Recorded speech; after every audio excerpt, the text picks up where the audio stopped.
Olá, alunos do terceiro ano.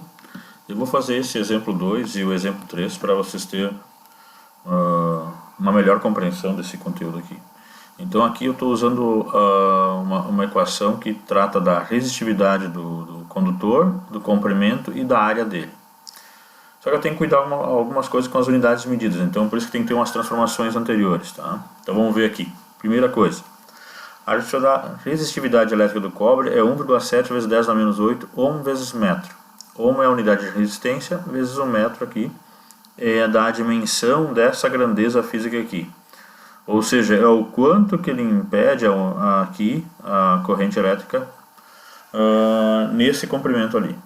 Calcular a resistência de um fio de cobre 0,5 metros de comprimento e 0,85 centímetros de área de secção transversal. Essa área, pessoal, a gente tem que transformar ela. Então aquele 0,85 ali, ó, essa área que está em centímetro, 0,85 eu tenho que fazer vezes 10.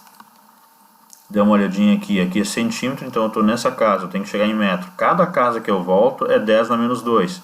Então para a primeira casa 10 na menos 2, para a segunda casa 10 na menos 4. Então esse dali vai ficar 0,85 vezes 10 na menos 4, e daí eu já tenho em metro quadrado. Tá? Então foi isso que eu fiz aqui a transformação. Por isso que eu botei uma parte da tabela ali, botei centímetro quadrado, decímetro, metro, que era o que eu precisava. E o decâmetro, mas o decâmetro eu não precisei, eu tenho que chegar em metro. Então agora eu vou jogar na equação. A equação é a resistividade vezes o comprimento vezes a área. Como o comprimento já está em metro, eu não preciso mudar. Peguei ali 1,7 vezes 10 na menos 8 ohm vezes metro, coloquei ali, vezes 0,5. que é o comprimento, que é o L. E a área, aqui transformada para metro quadrado, é 0,85 vezes 10 a menos 4. Esse 1,7 aqui em cima vezes o 0,5 dá exatamente 0,85.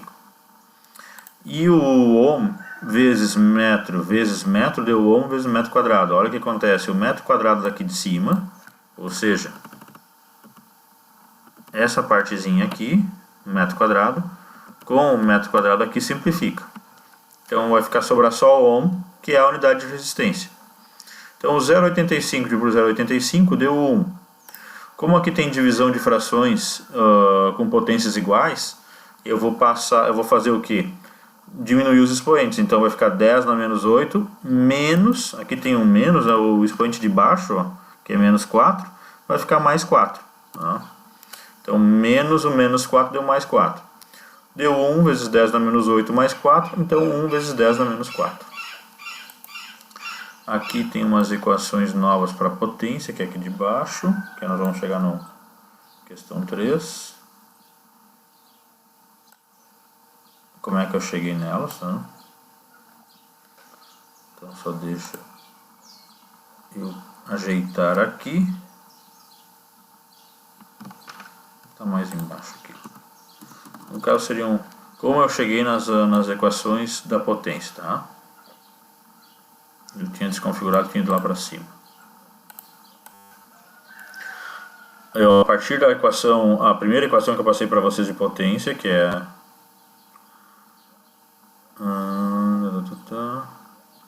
foi uma anterior que eu passei para vocês de potência, é π. A partir dessa equação aqui, potência I vezes U, eu construo essa daqui e essa daqui. Aí tem mais essa daqui que tem a ver com o trabalho ou energia. Essa letrinha aqui é chamada de tal, que significa trabalho.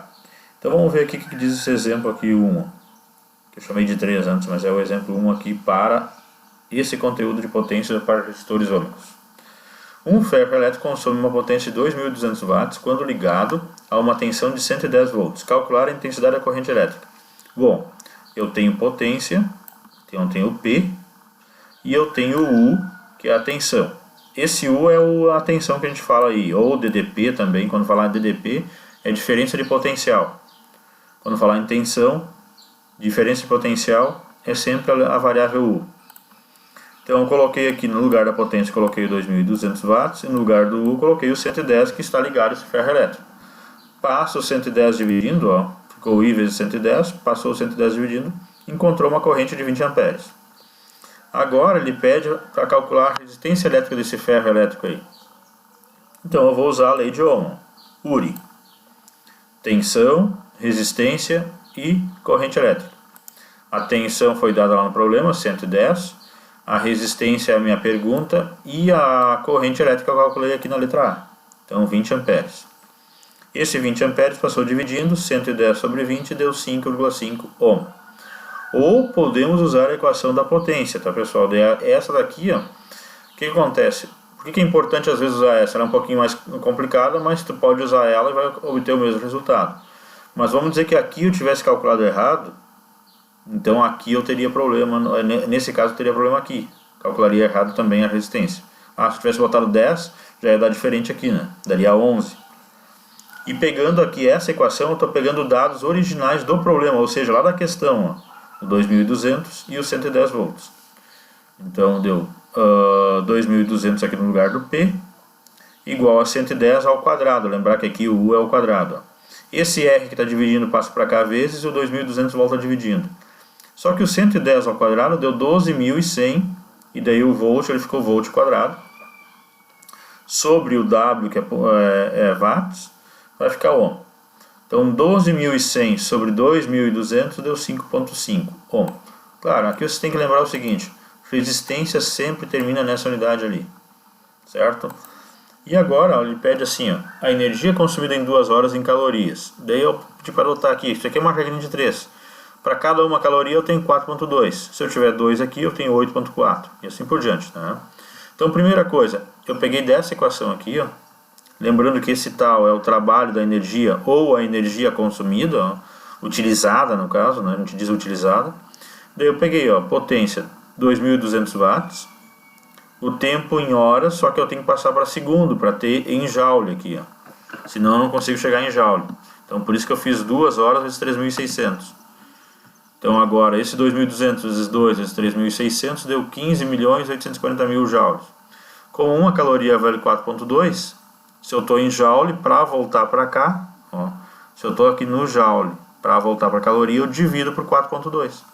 Daí deu esse número aqui, 3.771.428,57 calorias. Agora aqui eu botei uma explicação da conta de luz, é para ser 100 não, é em kWh. Ó, o que acontece? O 2.200 watts, eu tenho que deixar ele em quilowatt. Para deixar em quilowatt, ou seja, o K vale 1.000, é que nem de quilômetro. 1 quilômetro é 1.000 metros. Aquele K que está lá no quilômetro, lá, ele vale 1.000. A mesma coisa acontece aqui. 1 kW ou 1 kW, ele vale 1.000 watts. Então, para sair de watt, para chegar em quilowatt, eu divido por 1.000. Dividir por 1.000 deu 2,2. Vezes as 2 horas, deu 4,4 kWh. Por que é usado isso daqui e não é usado este? Porque esse aqui dá um número muito grande na conta de luz. Para 2 horas apenas. Ó. Imagina um mês inteiro, né? Utilizando ali vários dias, ali, 2 horas por dia. Né? Então vai dar um valor muito grande aqui e você ficaria ruim de entender a conta. Então o que eles fazem? Eles comprimem o valor, transformando para kWh. Ok, pessoal? Até a próxima. Vou enviar esse link do vídeo aí junto no arquivo, então vocês podem acessar ele. Até!